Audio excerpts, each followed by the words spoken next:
अभी भी क्या बच्चे कोटा जाके एंट्रेंस एग्जाम लेना जानते हैं, या उनके लिए एक ही गोल होता है कि नीट क्रैक करना है, IIT जाना है, या फिर UPSC क्रैक करना है? अभी भी क्या वही गोल्स होते हैं कि अगर ये नहीं मिला तो हमारी जिंदगी खत्म है? जिस एज में उनको वो लत लगती है ना, उस एज में वही सब कुछ दिख रहा होता है, क्योंकि वो बहुत कुछ नहीं दिख रहा होता है ना वहाँ पे बच्चों को। हम लोग जब इंटर पास किए थे, NDA में हम लोग गए, जब छठे थे तो ऐसा लगता था ना कि क्यों ना प्रलय आ जाए, क्योंकि हमें अकेले ना सामना करना पड़े। इस टाइप से अजीब होता था। हम लोग ट्रेन में रोते हुए आए थे, तो कुछ मजाक बना रहे थे लोग कि लगता है कि इसका दिल उल टूटा है। इंटरमीडिएट जस्ट पास किए थे, वो एज होता है यहाँ पे, और अजीब सा लग रहा था जैसे दुनिया ही खत्म हो गई। क्यों NDA क्यों नहीं हुआ आपका? वो मेडिकली अनफिट थे, तो उसके वजह से हटा दिया यहाँ पे। एकदम डिप्रेशन में रहने लगे थे, एकदम अजीब टाइप का। सबको होता है ये, उस एज में वही सब कुछ लगता है। इंसान जीने लगता है। जिस एज में बच्चे होते हैं जो नीट की तैयारी कर रहा है, वो तैयारी नहीं कर रहा है, वो अपने आप को डॉक्टर समझ रहा है पहले से। हाँ। पहले से वो जब कपड़े पहनता है ना, तो उसके अंदर एक टसन आती है कि कुछ दिन की ये शर्ट है, इसके बाद तो अपना वाइट एप्रन आएगा। वो टाई नहीं देखता, कहता स्टेथोस्कोप लगाएंगे। वो जिया है उस चीज़ को। लोग 2 मिनट में कह देते रिजल्ट नहीं हुआ तो क्या हुआ, 2 साल से वो डॉक्टर की ज़िंदगी जी रहा था।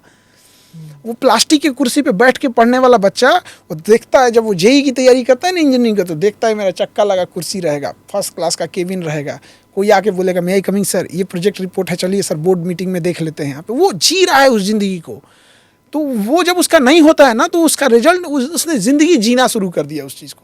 कोई UPSC की तैयारी कर रहा है ना, तो देखता है, जब वो कोई फिल्में देख रहा होता है, समाज में देखता है कि सड़कों में करप्शन हुआ, तो वो ये नहीं देखता है कि नालियाँ टूट गई। UPSC की तैयारी करता है, उसके दिमाग में वो चलने लगा। अब वो सड़क से आएगा ना, मन में सोचते हुए जिस दिन मैं IAS बनूंगा, मैं PCS बनूंगा, इसको ऐसे सही करूंगा। अब वो रास्ते में क्या सब्जी खरीदने गया था कि चाय पीने गया था, अब नहीं है। उसके दिमाग में वो चलते गया, ये चल रहा है उसके बारे में। और बच्चे इस अनजाने में सिजोफ्रेनिया के शिकार होते जा रहे हैं। और ये सिजोफ्रेनिया में पहले ये होता था कि 8 से 9% बच्चों के होता था, आज 25% जनरेशन के बच्चों में सिजोफ्रेनिया हो गया। और सिजोफ्रेनिया के कई अलग अलग होते हैं। प्रोक्रेस्टिनेशन में चला जाता है, बाइपोलर में चला जाता है, किसी को ओवर थिंकिंग की हो गई, उसे लग रहा है कि वो ओवर थिंकिंग हो रहा है, ये बीमारी है बेचारा। और किसी को लगता है कि कोई दूसरा बात कर रहा है तो उसी के बारे में कर रहा होगा। किसी को लगता है कि उसका पार्टनर उसे धोखा देगा, उसकी वाइफ, उसका हस्बैंड, उसकी माँ, उसकी बहन उसको धोखा देगी। ये अलग अलग टाइप के सिम्टम्स है। और हमारे गवर्नमेंट को तो फुर्सत नहीं है इस पे कोई रिसर्च करने की। हाँ। या कुछ सब करने की। बच्चों का भविष्य बर्बाद हो जाएगा। मोटिवेशनल स्पीकर्स भी तो कहते हैं आपको सिंगल माइंडेड फोकस रहना चाहिए, एक ही होना चाहिए।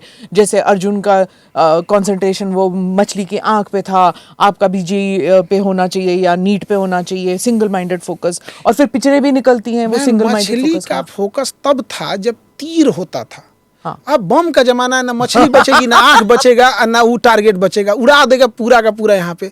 उस समय की वो बात थी कि तुम्हारा फोकस मछली पे रहना चाहिए। अब बताइए, आज बम मारिएगा तो मछली बचेगी, आंख मछली सब उधिया गया यहाँ पे। तो उस समय का आप वो लेके चल रहे हैं। हाँ। अभी नहीं ना होगा, अपडेट हो चुके हैं सब चीजें। क्यों फोकस करेंगे? Education and skill. Education knowledge देगा, स्किल पैसा देगा। नॉलेजेबल इंसान अगर पैसा नहीं कमा पाता है ना, सबसे तकलीफमय जिंदगी उसी की होती है। कोई वकील जिसका वकालत नहीं चलता है, उसकी हालत देखिए, एक मुंशी से खराब हो जाती है बेचारे की। हाँ। तो बहुत होता है, स्किल बहुत मायने रखता है यहाँ बच्चों में। और ये जनरेशन को नहीं समझ। आजकल की यंग जनरेशन में ना एक चीज़ हम देख रहे हैं, खराबी क्या होती जा रही है। उनके अंदर मोटिवेशन है, उनके अंदर सपने हैं, सब कुछ है, बट ठहराव नहीं है। 5 घंटा एक कुर्सी पे बोल दीजिएगा बैठ के पढ़ने के लिए ना, 5 बार उठेगा पानी पीने के लिए। मतलब उसके अंदर ठहराव कैसे करोगे भाई? तुम्हें कौन नौकरी देगा? 8 घंटे तुम कुर्सी पे नहीं बैठ पाएगा। जो भी इंसान जो एक वेल सेटल आज बड़े मुकाम पे पहुंचा है, वो कह ही नहीं सकता है कि वो 14 घंटा से कम काम किया होगा। पॉसिबल ही नहीं है कि वो 14 घंटा से कम काम करके उसे आज इंडिया में कोई जानता होगा। Do subscribe to the ANI Clips channel to get shorter versions of this podcast.